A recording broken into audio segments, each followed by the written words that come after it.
dünyada liberal iqtisadi model çöküb. Necə?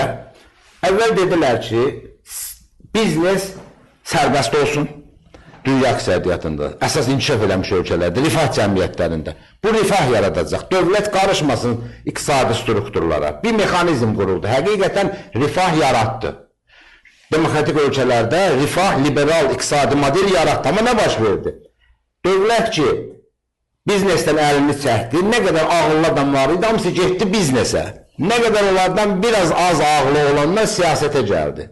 Siyasətə gələrkən biznes başladı çiçəklənməyə. Çünki sərmayə böyümək istəyir, durmadan. Dünyanı hər yerində transmilli korporasiyalar böyüməyə başladılar.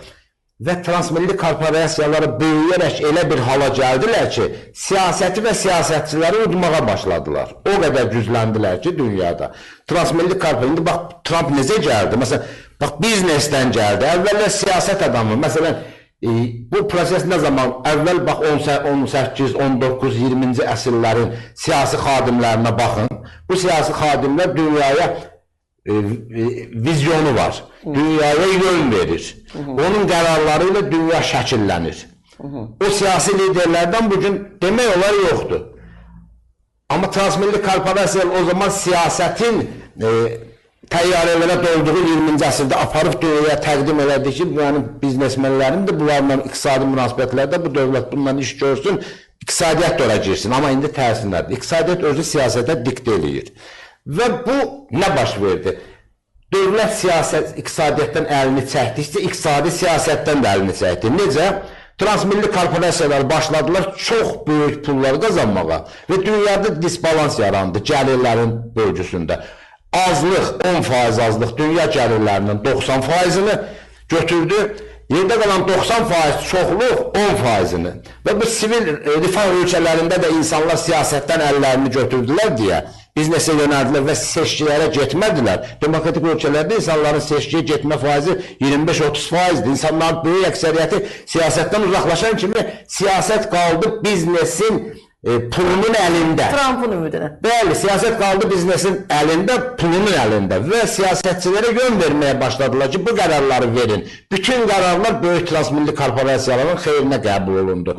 Gəlirlər buralara çox gəldi. İndi bugün nə baş verir? Bugün dünyada bu sistem çökür. Niyə çökür? Çünki dünya əhalisinin böyük hissəsi bu zənginlərin mərhəmətinə möhtac qalıb.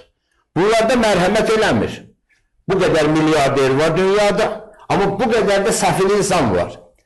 Və burada artıq sol güclənməyə başlayır, sol ideologiyalar güclənməyə başlayır.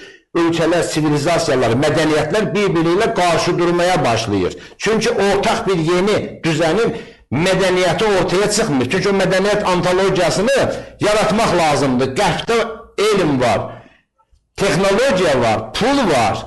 Amma sosial struktur yoxdur. Şərqdə sosial struktur var, insan var, bunun subyekti olan mədəniyyətin.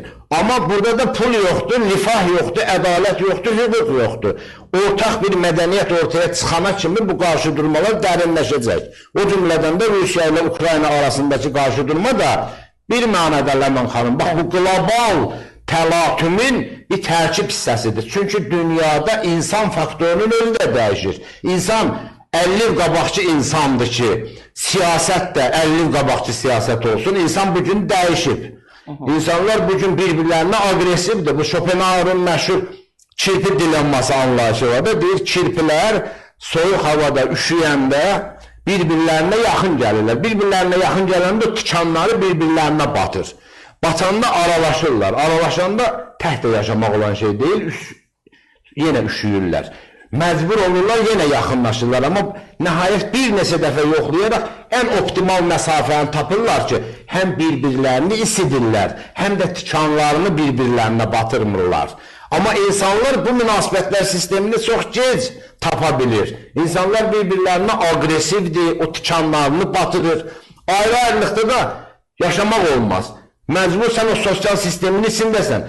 Dolaylı olaraq insanların bu ruh halı, insanlar da, dövlətlər də insanlardan təşəkkül tapdığı üçün, siyasi liderlər də insanlar olduğu üçün, bunların o ruh halı qlobal siyasətə də özünü göstərir. Bu mənada qlobal qarşıdurma davam eləyəcək ta o vaxta kimi ki, yeni beynəlxalq münasibətlər sistemi oturacaq. Çünki yeni sənaye inqilabı yeni siyasi, iqtisadi, sosial şərtlər yaradıb və bu sosial, iqtisadi, siyasi şərtlərə uyğun da bunun bir mədəniyyəti, kültürü yaranmalıdır. Bunun bir dili yaranmalıdır. Bunun bir siyasi leksikonu yaranmalıdır. İndi dünya siyasətində siyasi leksikon bitibdir.